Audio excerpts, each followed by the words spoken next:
Today we're going to be talking to Annalisa, who is a professor at Michigan State University in teacher education. Annalisa Halvorsen comes to us with a wealth of knowledge about project-based learning, and she was once a classroom teacher herself. So can you tell us a little bit about yourself and your background in education? Sure, Callie. Thanks so much for this opportunity. I began my career in education as a kindergarten teacher. I taught both full day and half day for 4 years. During that time, I also wrote curriculum for the state of Michigan. That was when there was some money from the tobacco settlements devoted to writing curriculum that was aligned with the new social studies content standards. So I wrote some in math and social studies. Then I realized that curriculum was really my passion, so I went on to get a degree, master's, and then a PhD from the University of Michigan in foundations of education and curriculum policy. And while there, I taught social studies methods courses and general education methods courses, quantitative methods, and I wrote a dissertation focusing on the history of social studies education. And then I began my career as a professor at Michigan State in 2006, and I've been here ever since, focusing on social studies education, history education, project-based learning, teacher preparation at a range of levels. But really my passion is about anything we can do to reform curriculum, to make it innovative, engaging, of course helping with achievement, but to really get kids excited about school and learning how to make a difference in the world beyond school. Wonderful. So project-based learning sounds like something that would be right up your alley. Right up my alley, yep. So what would your definition of project-based learning be?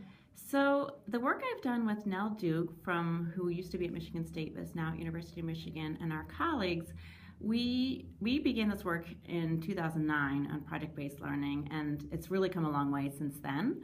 I can tell you about how we have conceptualized project-based learning. There's basically 4 sort of characteristics we would associate with it. All of our projects that we've worked on need to have a purpose beyond school. So that also involves an audience beyond school. So the children are engaged in a project in which there's going to be some kind of external audience, besides the teacher or the principal, someone in the community, or someone with expertise in the focus of the project.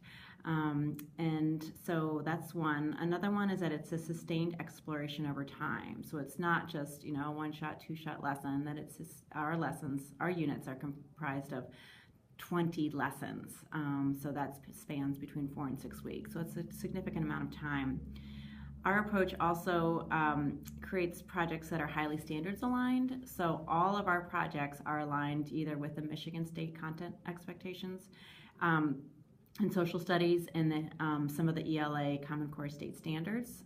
So we believe it's really important to be able to ensure that our curriculum is grounded in those standards. And then another characteristic is that for our approach to project-based learning is that we use sort of instructional approaches that are research-based. Mm-hmm. And so in literacy, for example, we draw on approaches to teaching writing and to teaching informational reading that have been proven empirically to work.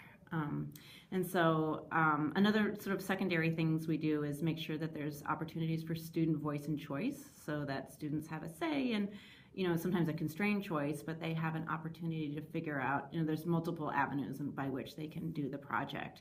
A lot of opportunities for student collaboration, opportunities for students to reflect on their own learning and think about, think about what they've learned and what areas of growth they might have.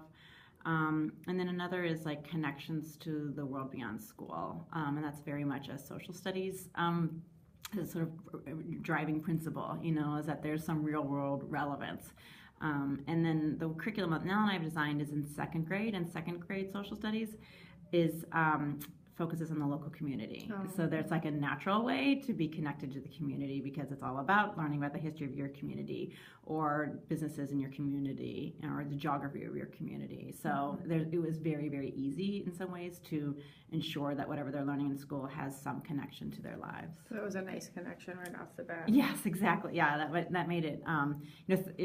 First grade is more family in school, and third grade is more region, and as fourth grade, the expanding environments is to these larger concentric circles. So second grade really, I think, seemed to be an ideal area in which to start because there is that nice connection to the community.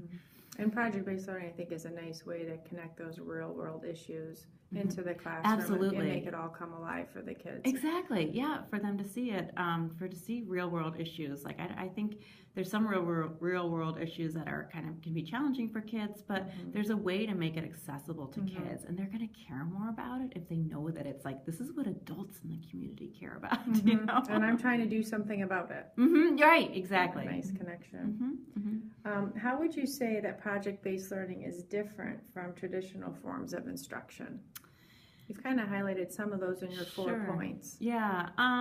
I'd say one of the aspects of project-based learning, or sort of the ways in which we approach it, is that there's a significant amount of collaborative or independent or paired work. So each one of our lessons has like 20 to 30 minutes, like usually the middle of the lesson. There's like an opening and a closing, and in the middle, it's like 20 to 30 minutes of this collaborative group. Kids are reading text, they're interpreting maps, they're creating flyers for an advertisement. And so there is so much of this collaborative group work, which is hard for little kids. And so that's one, it's not just sitting at a desk, whole group, listening to the teacher, filling out a worksheet. And so that can be a big shift. And so having kids, letting them go and letting them work in groups and small groups, that can be a challenge. Another one is that sustained exploration over time. I mean, it would be nice, oftentimes, as teachers want to wrap up a lesson and then move on. Well, this just goes on, and so you have a lot of things that are untied at the end of each day. So I think that can be a challenge. Another is just the logistics of like arranging for an external speaker to come or an audience member to come, and so or arranging this field trip or these kind of logistical things. There's a lot of moving parts, and so having them you have to be really organized to have that to have the unit cohere. So I think that's another way that it's different. And again, another way that it's different, like I mentioned too, is that it's really authentic. So much of traditional instruction, those basic skills are really, really important. They've got to learn those. But in project-based learning, those skills are contextualized. Like you need to learn the purpose of a text, because when you read a newspaper, you need to figure out if it's an editorial or an article. You need to figure out what is the author's purpose. So the same kind of content and skills is just contextualized in a way that like students can see that we do this in the real world, and this is why we do it. Yeah, that's a great one. When you talk about the kids collaborating, especially in second grade, was there a lot of work that went into preparing the kids to collaborate, or did it depend on the specific classroom and the teaching styles of the teachers? Yeah, that's a great question. When again, I should just step back a bit to say that we've designed 4 of these projects. There's one in economics, one in history, one in geography, and one in civics and government, and so that's 80 lessons total. And teachers would teach. We asked in the study we did experimental teachers to teach these 80 lessons, but we also provided them with 2 introductory lessons about just how to teach students about collaborative group work. And so it was only 2 lessons. So I think some teachers were just more used to doing group work, and so for them it was less sort of preparation. Other teachers, I think it was a big adjustment, So anyway, to answer your question, yes, we did design like these, how to collaborative group work, how to take turns, is there role assigned, in these groups, should we have different people take on different roles, even sharing materials, figuring out how to share and distribute those materials, how to designate a spokesperson for the group. So there's a little bit of challenge in dealing with that group work, and even second grade, it's still really challenging. Yeah, and I think that does teach kids, though, when they can collaborate, it's one step closer, just learning how to be a global citizen and how we collaborate and problem solve in the world around us. That's exactly it. And I think also seeing strengths that we don't always see. I think some kids, tend to think of smarts as being, okay, in a more traditional way. And I think project-based learning allows kids with different kinds of strengths, artistic strengths or more oral strengths, or even with like kind of STEM activities like design and engineering strengths, to be able to see that there's these different strengths that can come in when you do collaborative group work, and value that. So what evidence is there that project-based learning works? So that's a great question. At the high school level, we have more evidence than at the elementary level.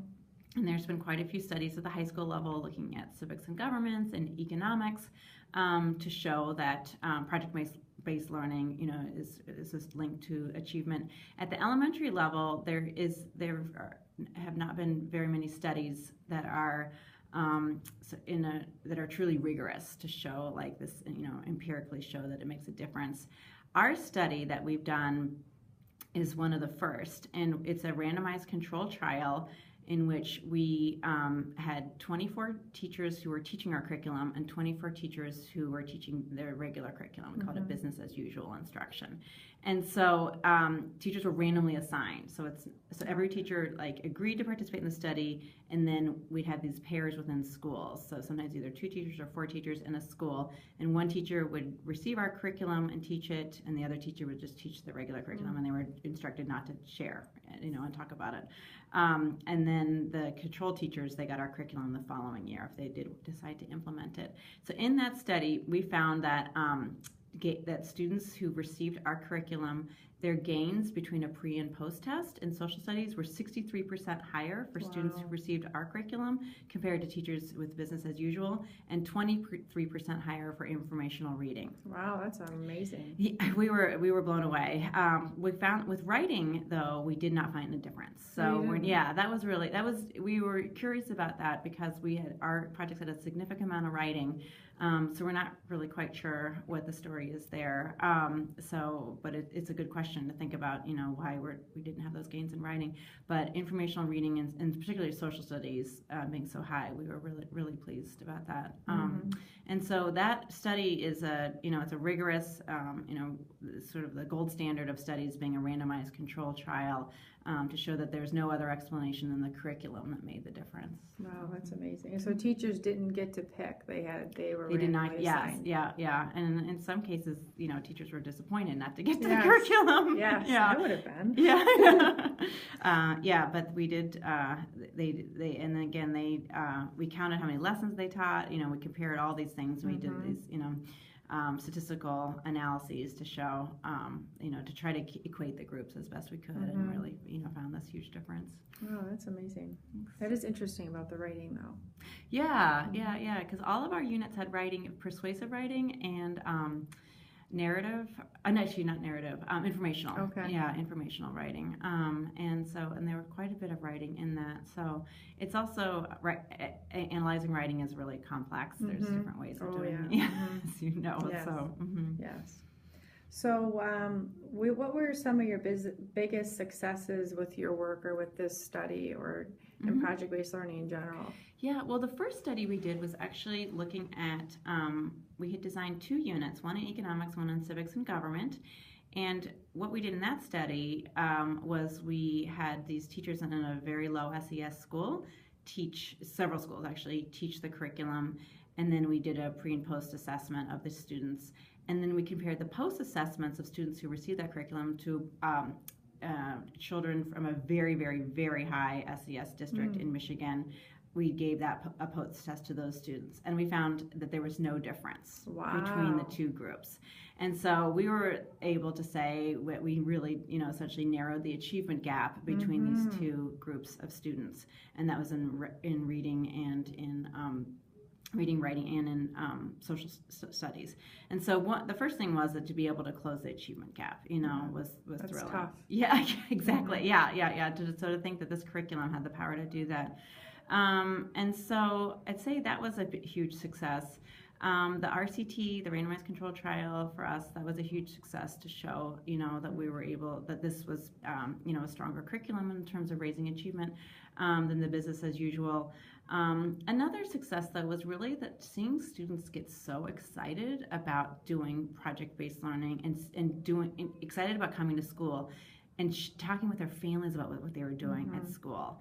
And I know we had field trips, and we had, one project, they explored a public space or a park in their local community and figured out ways to improve it. In several instances, actually, what happened was the kids, they explored their neighborhood park or like a public space, and they figure out a deficiency, and then they would invite the Parks and Rec folks to come in, or a city council member to come in. In one classroom, the mayor came in, and the kids presented a proposal about the changes that should